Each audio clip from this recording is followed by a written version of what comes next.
All right, a game of 620s in addition to 15 extras gives the Super Kings 167 after they won the toss, batted first, and we were led to believe with MS Dhoni's comments at the toss that he enjoys the CSK surface. It's 1,000 times better or 1,000% better than it has been.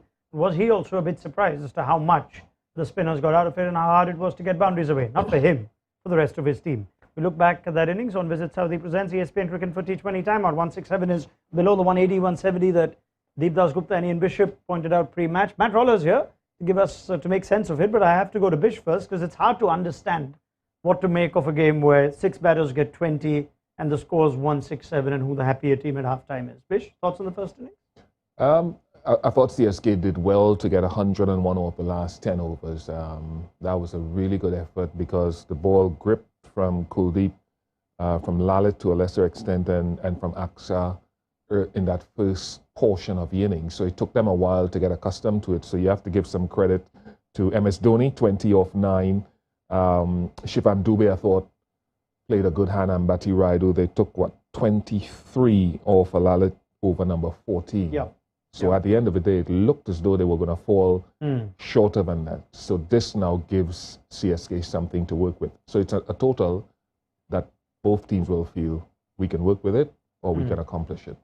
Yeah, it's when you look at a 20-over innings, Matt, and when we break them down, and we don't see a lot of expensive overs, but we see 2 overs where they've scored 44. That over Bish talks about, and then the penultimate one when MS scored a few away. 21. Very well be the difference. Yeah. Could well be. I think it was also an innings generally that probably showed how CSK as a team have evolved to some extent. If you think back to that title win they had in 2021, they had the 2 highest run scorers in the league that season in Gaikwad and Faf du Plessis, and they were sort of building, they would spend the vast majority of the innings batting together for the most part and look to do that as well. Whereas now, tonight we see an innings where the longest individual innings by a batter was 20 balls by Ajinkya Rahane, and the highest score was 25, which is a very different sort of template, but one I think that's been enabled by a few things, and that includes the impact sub, meaning that they bat to MS Dhoni at number 8, Deepak Chahar at number 9 as well. He's a pretty handy hitter. And I think also then the role clarity. We talk about someone like Dubé, and he's obviously, I think he's already had his best IPL season ever in terms of total runs. He's joint second on the 6 hitters charts. And I don't, it's very unusual for you to hear a comment as scathing as the one that Dhoni made about him a few weeks ago, where he said he has a problem against fast bowlers, but he meant that as that's not a role that we need him in. We need him to take down spin and get the sort of injection of an innings like a 25 off 10, like the one he played tonight. Yeah, and we saw that today. Well, not everyone's paying attention to MS, clearly, because they're giving him some spin, Shivam Dube. Eventually, Mitch Marsh has got the wickets. It seems like a well-rounded bowling effort. Spinners did the job. Akshar, Kuldeep, Bish, we spoke about them. They picked up the big fish. Conway and Gaikwad at the top. But would you look back at 2 expensive overs and think this should have been a 140, 150 chase, and those 2 expensive overs could cost us from Delhi? Yeah, you can look at it purely from a surface point of view, but then you have to also, at what point do we give credit to a batter? To say that Shivam Dube, okay, he's a 6-hitter. He hit the first 6 of the game against a matchup, his favorite matchup of Akshar Patel. So that didn't surprise you. What would have surprised was Lalit Yadav, who's supposed to be turning the ball away from him, getting thumped by him and Bati Raidu. Well, that would be his matchup as well. Down the back end, I thought Khalil allowed, with his length, Dhoni to be able, and Jadeja to be able to play those 2 shots. So I'd say that was a faulty choice of deliveries, but I wouldn't blame Lalit for being thumped. Sure. Maybe a too full, but I wouldn't blame him for being thumped. I'd give batters credit. Yeah, I guess when you talk about template, we've seen a lot of teams struggle to identify in this IPL what a good score batting first may be on a challenging surface. And in that regard, I guess CSK, unlike Mumbai or some of the other teams that don't quite have the same flow batting first, have still found their way to what we can say is a par, maybe even slightly above par score. Yeah, and I think if you look at sort of that slowdown after the power play, I think that's a little area they might look back on and think, could we have gone harder? But I think they would also have probably been, as sort of suggested earlier in the show, about MS not necessarily not thinking it was as bad a pitch almost as it is. I'm not saying it's a terrible one, but I think it's definitely offering a lot for the spinners. We look at that Moeen dismissal. I think the ball turned a long way from Kuldeep. I think there was that slowdown, but I think the key thing for this game, as I see it, is going to be the power play in the run chase. I think Delhi will inevitably go pretty hard. We saw that in the last game with the powerful overseas batters that they've got at the top. Phil Salt in particular plays one way in the power play, and sometimes it comes off, and sometimes he smacks the first ball to cover like he did against Gujarat Titans. So yeah, I think that will be how they are looking to do it. I think they'll be looking to break the back of the chase early on, knowing that if Dew doesn't come into it, then it will get pretty tough against the spinners. Yeah, we've seen some really challenging surfaces this IPL, Bish, that I think we've coined as scrappers with Tom and Deep. What would you call this one? Is it a tough batting surface? Is it a bad batting surface?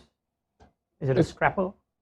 I think scrapper, to use your words. I would use another word, but since you threw it out there. Give me your word as well. Demanding.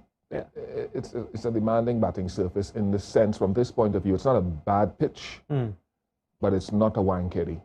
It's not a Chinnaswamy on its best day. Sure. So it means you have to work and you have to be smart. So if Phil Salt tries to be Phil Salt, it also opens up the door to quick scoring, but it also opens up the door to CSK's bowlers going hard very early if they take pace off the ball. So the only other thing I'd say to that period outside the power play, batting first on these surfaces, it takes you a while to sort of sum up, how do we approach this? Yeah. The power play was one thing, but for a couple of overs, do we go hard, do we pull back? And then they figured it out by over number 10.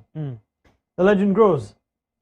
Even on the demanding surfaces, he does not disappoint. And 20 of 8 is one thing to get it on a day where it's coming on nicely, but that 20 of 8 may be invaluable, and now it shouldn't even surprise us anymore. Yeah.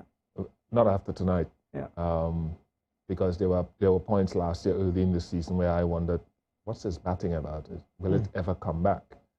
And this season, he sort of selected the times that, he'd come in for 3-4 balls, but tonight there was just an indication that class, form is temporary, but class stays with you for a lot longer. So we'll know a lot more about how impactful those 20s are at the end of the game. Yeah. He's probably got the statsman very excited at the moment, because he's already in that, averaging 75 plus, I think, this season, striking at 200 plus, and 20 of 8 takes him to some rather heavenly category, MS. Yeah, and I think, we obviously, you joke there about the sort of the spectre of MS and everything, but I do think that does probably play into it to a certain extent in terms of how difficult he is to bowl to. And I think we've seen that in sort of how bowlers have gone about it at times. I think it can be something that throws you off what your normal plan would be, because you're not bowling to an ordinary number 8, you're bowling to someone with this record behind him who's not necessarily going to try and hit every ball in the area you would expect him to. He's going to sort of drag balls across from miles outside off stump. He's going to do some strange things, and who's obviously, doesn't look like he's in a position to be sort of knocking the ball into gaps and trying to run twos at the moment as well. He's very much standard deliver, try and hit a boundary as much as he can, but he's not going to try and hit every ball either, because he knows he's got his certain zones. It's quite good fun to watch at the moment. 100%. It's been great. You sense, except for the bowlers perhaps, but you sense bowlers now are back to, there was a phase where the reputation alone made bowlers make mistakes. Khalil's been good, very good this season. Mitch Marsh has tried to bowl way outside off stump to him first ball, and you sense that it doesn't take much for the fear factor to return to bowlers when they're bowling to MS, especially at the Chepauk, which in itself we've known as an intimidating venue. I can think of a few batters around the IPL who it doesn't take much to strike the fear of God into. I've been bowling across my career to a few guys, and you start off with a positive mindset and some clarity, and then they just one stroke, and then suddenly you realize, oops, I'm in a battle here, and you tighten up, and you lose your trend of thought. So good on MS that he still has that striking power. Yeah, perhaps a conversation that we'll save for later on, depending on the result of this game. CSK still got some runs, 167, but we know Ben Stokes was fit. You just sense this is exactly what you're keeping Stokes, or he's probably brewing, just simmering slowly for. If we come up in a playoff game on this sort of surface, you'd love to have Stokes there to assess, identify, take you somewhere. And Moeen Ali's batting perhaps is making that job easier. While he's won a Player of the Match award essentially for his bowling, Moeen the batter hasn't quite come to the party this year, has he, Matt? Yeah, I suppose it's a tricky situation to an extent for Moeen in that he, as a T20 batter, his main role is one quite similar to the one that Shivam Dubé's had. So if you think Moeen Ali at his best, it's generally attacking spin, having that license to go really hard, and maybe there's two pretty similar players in there, you'd say. I think also it was a tough time for Moeen to come in tonight, just straight after the power play in that period where, as Bish shared, Chennai was sort of assessing and working out just how much the ball was spinning, and working out what might be the sort of score that they could achieve, whether it was a 140, whether it was a 190, whether it was somewhere in the middle. I think he's the most vulnerable player, you'd say, by a distance in terms of the overseas that could feasibly drop out. But I suppose we should hold on to that. He might get 4 with the ball, and that's it. That's his strength. That is it. That's his selling point. What he can do with the ball. And I think particularly when you think they are probably going to play a playoff game at Chepauk, you think maybe they're just going to keep Moeen. And we've seen as well, Chennai have used I think 13 players in the last probably 3 weeks. I was going to say at any other franchise perhaps. But not, I'm keeping him in. You're keeping him in. Yes, you got Stokes there, and it could always be injected at some point. Now, they also named the 3 overseas, and we're all sure that it'll be Pathirana with the kind of run he's had going into this. And just as we are about to witness the first ball, we can confirm that it is indeed Pathirana that's in. It was a straight shot. There was some chat whether Mitch Santner, given the 3 overseas, is a tempting option as an extra spinner. But Pathirana could also be a handful on this demanding surface pitch. Yeah, and you need your depth bowler. You don't want to be looking at Tushar Deshpande to be a guy of the depth or one of the spinners. If you have a good depth bowler, use him. Pathirana, it's up to him now. All right. Do you expect Delhi to go hard? We know that's what their thing is, but is this an old school sort of chase perhaps? Phil Salt does not know any other way to bat. So he'll attempt to go, whether they allow him to do that, at least he will go. And I think Warner, I think he'll try to measure the chase. Warner's the big one, you think, this kind of game. Prediction, Matt?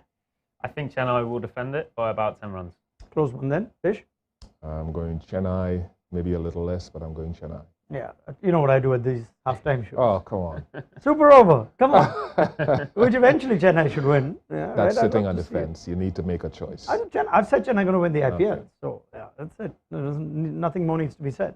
All right, it should be a good one, this, because Delhi would still fancy themselves with 168, like Ian Bishop says, one of those scores which you might think both teams are still in it. And they'll have to now get 168 without David Warner. So he's gone, and that, I wonder if I go back to this. Yeah, I don't need to because both of you have said Chennai. Would you like to increase the margin, perhaps? All good. I'll stick with where I am. Awesome. Yep, they just keep making things happen, and the Chepauk crowd will now get into it. It's a big thank you to Ian Bishop and Matt Roller. We'll have Bish and Deep Das Gupta for post-match comments on Visit Saudi presents ESPN Cricket for T20 Time. There's a bit of a high that Delhi are on. That bubble might burst if they lose today. And the points table will be available on the ESPN Cricket for mobile app, so go check it out.